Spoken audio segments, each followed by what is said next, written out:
嗨，亲爱的书友们，欢迎来到书海时光，一个为你每日推荐好书的心灵驿站。赶快关注我们，一起畅游书海，让阅读点亮每一天的精彩。今天我要向大家推荐一本极具影响力的育儿宝典，你就是孩子最好的玩具。这本书的作者是金伯利·布雷恩，他是世界上最早提出情感引导式教育的儿童教育专家之一。金伯利拥有丰富的儿童心理与行为学知识，他的理念已经帮助了无数家庭建立起更为健康、亲密的亲子关系。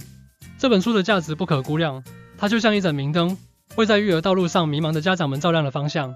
在当今社会，我们常常看到很多亲子关系紧张的情况，家长们苦恼于孩子的调皮捣蛋、不听话，而孩子们也常常因为家长的不理解而感到委屈和孤独。你就是孩子最好的玩具将为我们揭示一种全新的育儿方式，它能让我们明白，孩子需要的不是各种玩具和物质奖励，而是我们家长给予的情感引导和陪伴。通过运用书中所传授的方法，你会发现亲子关系可以发生翻天覆地的变化，曾经的冲突和矛盾会逐渐减少，孩子会变得更加自信、快乐、有责任感，而你也会从这种良好的亲子互动中获得无尽的幸福和满足。在这里，我想先问大家一个问题：当你忙碌了一天回到家，看到孩子把家里弄得乱七八糟，你是会立刻发火，还是会先冷静下来思考孩子为什么会这样做呢？又或者，当孩子因为没有得到想要的玩具而大哭大闹时，你是会选择妥协，给他买玩具，还是有更好的应对方法呢？这些问题看似简单，但实际上反映了我们在育儿过程中面临的普遍困境。而你就是孩子最好的玩具这本书，将会为我们提供一种全新的思路和解决方案。让我给大家讲一个关于著名作家马克·吐温的故事。马克·吐温有3个女儿，他非常疼爱她们。有一次，他的女儿们想要去看马戏表演，但是那天马克·吐温正好有很重要的工作要做。他本可以简单的拒绝女儿们的请求，然后继续自己的工作。然而，他并没有这样做。他停下手中的工作，和女儿们进行了一次深入的交流。他告诉女儿们自己现在很忙，但是非常理解她们想看马戏的渴望。最后，他提出一个解决方案，让女儿们先去做一些其他有趣的事情。等他忙完工作后，一定带她们去看马戏表演。在这个过程中，马克·吐温运用了情感引导的方式，他既没有忽视女儿们的感受，也没有轻易的妥协，而是通过沟通和协商，找到了一个让大家都满意的解决办法。这正是你就是孩子最好的玩具所倡导的育儿理念的生动体现。1. 情感引导式。情感引导式教育是这本书的核心理念，它是一种基于尊重和理解孩子情感世界的基础上，引导孩子正确表达和管理自己情绪的育儿方法。简单来说，就是我们要像一位敏锐的导游一样，带领着孩子在情感的海洋中航行，而不是像一位严厉的指挥官，强迫孩子按照我们的意愿行事。从心理学角度来看，孩子的情感发展是一个复杂而重要的过程。在孩子的成长过程中，他们的情绪体验是丰富多样的，但往往缺乏有效的表达和管理方式。根据马斯洛的需求层次理论，孩子有被尊重、被理解以及情感归属的需求。情感引导式教育正是满足了孩子的这些需求，它让孩子感受到自己的情绪是被重视的，从而建立起安全感和信任感。同时，根据班杜拉的社会学习理论，孩子是通过观察和模仿来学习行为的。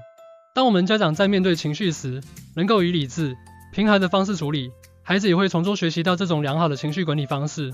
倾听与理解。在日常生活中，我们要学会倾听孩子的想法和感受。例如，当孩子从学校回来，告诉你他在学校被同学欺负了，这时候不要急于下结论或者给出建议，而是先认真倾听他的描述。你可以蹲下来，看着孩子的眼睛，用温柔的语气说：“宝贝，我听你说了这件事，你现在一定很难过，对吗？”通过这样的方式，让孩子知道你在关注他的情绪。这种做法的好处是，孩子会逐渐养成愿意和你分享的习惯，因为他知道你会理解他。帮助孩子表达情绪，很多时候，孩子可能无法准确地用语言表达自己的情绪。我们可以通过引导他们说出自己的感受来帮助他们。比如，当孩子因为积木倒塌而生气时，你可以对他说：“你是不是因为积木倒了感到很沮丧？”这样的话语就像一把钥匙，能够打开孩子情感表达的大门。长期这样引导，孩子会学会用更合适的方式表达自己的情绪，而不是通过哭闹或者攻击性行为来发泄。设定限制并解释原因。在情感引导的过程中，我们并不是一味的纵容孩子，我们可以设定一些合理的限制，但同时要向孩子解释原因。例如，当孩子在超市里想要买糖果，而你知道他已经吃了很多甜食时，你可以对他说：“宝贝，我知道你很喜欢吃糖果，但是今天我们不能再买了，因为吃太多甜食对牙齿不好。”这样，孩子会明白你的限制是有理由的，而不是随意的拒绝。2. 同情。1. 同情的力量。同情是情感引导式教育的基石。它是一种能够深入孩子内心世界，感受他们情绪的能力。当我们同情孩子时，我们就像是在告诉孩子，我明白你的感受，我和你在一起，这种力量是巨大的，它能够瞬间拉近亲子之间的距离，让孩子感受到温暖和安全。从心理学的共情理论来说，同情是共情的一种表现形式。共情是指我们能够设身处地地理解他人的情感和经历。对于孩子来说，他们正处于一个自我认知和情感认知的阶段，家长的同情能够让他们更好地认识自己的情绪。例如，当孩子因为失去心爱的宠物而伤心时，我们的同情能够让他们感受到自己的悲伤是正常的，是被认可的。这种认可对于孩子的情感发展至关重要。识别孩子的情绪线索，我们要时刻留意孩子表现出来的情绪线索，比如面部表情、肢体语言等。比如，孩子在看到其他小朋友在玩耍，而自己不能参与时，可能会露出失落的表情。这时候，我们就要及时察觉到这种情绪，并表达同情。宝贝，我看到你有点不开心，是因为不能和其他小朋友一起玩吗？这样的识别和表达，能够让孩子知道我们关注到了他的情绪。分享类似的经历，为了更好地表达同情，我们可以和孩子分享自己类似的经历。比如，孩子在学校因为考试没考好而沮丧时，你可以告诉他，宝贝，我以前上学的时候也遇到过考试没考好的情况，当时我也和你一样难过，但是后来我发现，这只是一个小挫折，我们可以从中学到很多东西。通过分享自己的经历，孩子会感受到你真的理解他的感受。案例，有一个小男孩，他在学校被老师批评了，回到家后心情很低落。他的妈妈看到后，没有责备他，而是坐在他身边，轻轻地抱着他说，宝贝，妈妈知道你在学校被老师批评了，你现在一定很难过。妈妈以前上学的时候也被老师批评过，当时我也觉得很难受，但是妈妈想告诉你，这并不代表你是个坏孩子，我们可以一起想办法，看看下次怎么做得更好。小男孩听了妈妈的话后，心情逐渐平静下来，并且开始反思自己的行为。这就是同情的力量，它能够让孩子在面对挫折时，有勇气去面对和解决问题。3. 引导孩子合作。1. 引导合作的策略。引导孩子合作是育儿过程中一个重要的目标，我们可以通过一些有效的策略来实现这一目标。首先，要以尊重的态度与孩子沟通，比如用请求而不是命令的语气对孩子说话。当我们想要孩子帮忙做家务时，可以说，宝贝，可以请你帮我把地扫一下吗？而不是说，快去把地扫了。其次，要给孩子提供有限的选择。例如，当孩子不愿意穿衣服时，你可以问他，你是想穿这件蓝色的衣服还是红色的衣服？这样，孩子会觉得自己有选择的权利，更愿意配合。最后，要及时给予孩子肯定和鼓励。当孩子完成了某项任务时，要及时表扬他，让他感受到合作的乐趣。从心理学角度来说，孩子天生具有自主意识，他们希望自己能够掌控一些事情。当我们以尊重的方式引导他们合作时，满足了他们的这种自主意识需求。同时，根据操作性条件反射理论，及时的肯定和鼓励就像是一种正强化，能够让孩子更愿意重复合作的行为。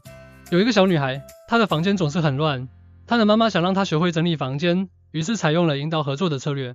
妈妈先是对她说，宝贝，你的房间有点乱哦，我们可以一起把它整理一下吗？然后，妈妈给了她一些选择，你是想先整理玩具还是衣服呢？小女孩选择了先整理玩具，在整理的过程中，妈妈不断的给予肯定，宝贝，你整理玩具整理得真好。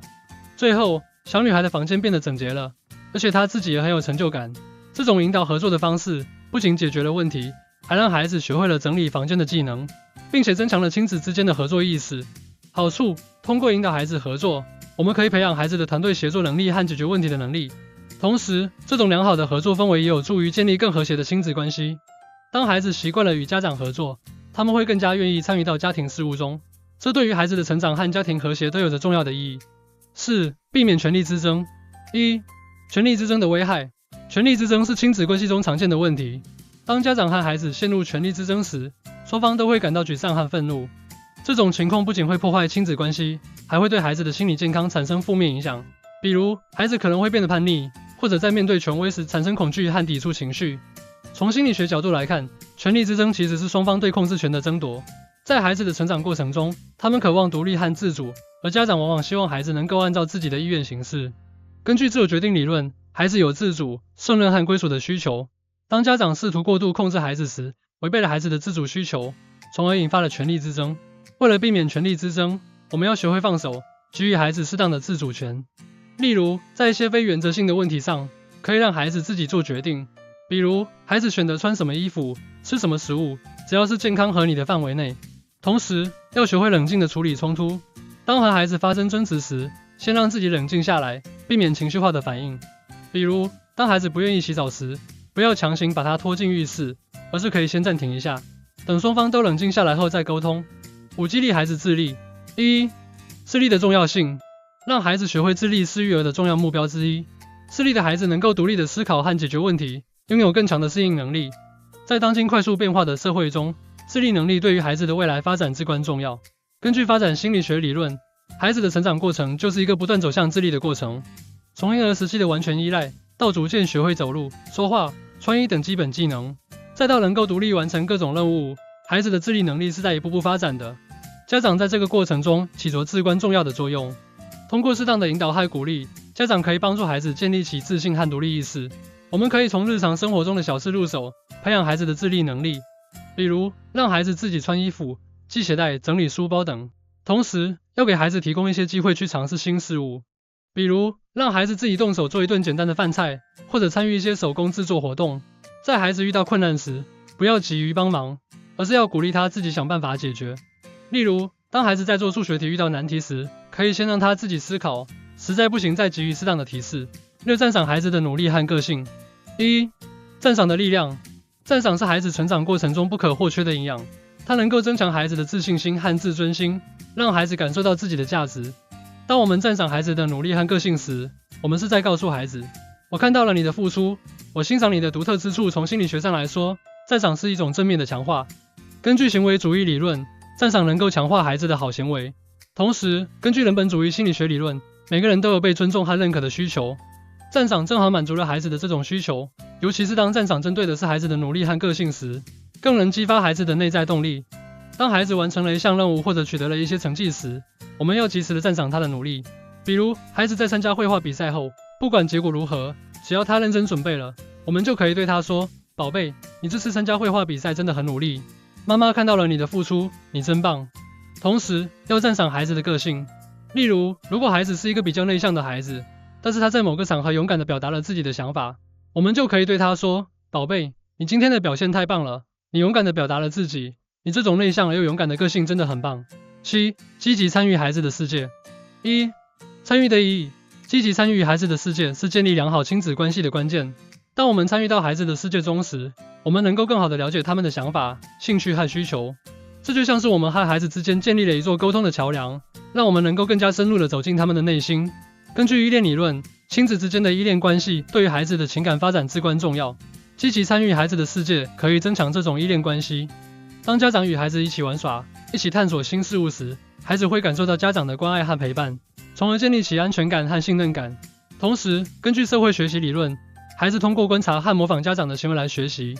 家长的积极参与可以让孩子学习到如何与人相处、如何解决问题等。我们可以和孩子一起做游戏，一起阅读，一起参加户外活动等。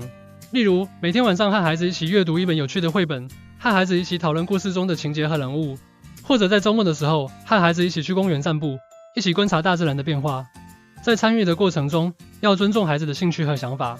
比如，当孩子对某个游戏或者活动表现出特别的兴趣时，我们要积极参与其中，和孩子一起享受这个过程。有一个小女孩，她的爸爸非常喜欢和她一起玩拼图游戏，每次爸爸都会和她一起坐在地板上，耐心地和她一起拼。爸爸会和她一起讨论拼图的策略，一起分享拼图过程中的乐趣。通过这样的参与，爸爸不仅和女儿建立起了亲密的关系，还培养了女儿的思维能力、观察力和耐心。这就是积极参与孩子世界的力量，它能够让亲子关系更加紧密，同时也能促进孩子的全面发展。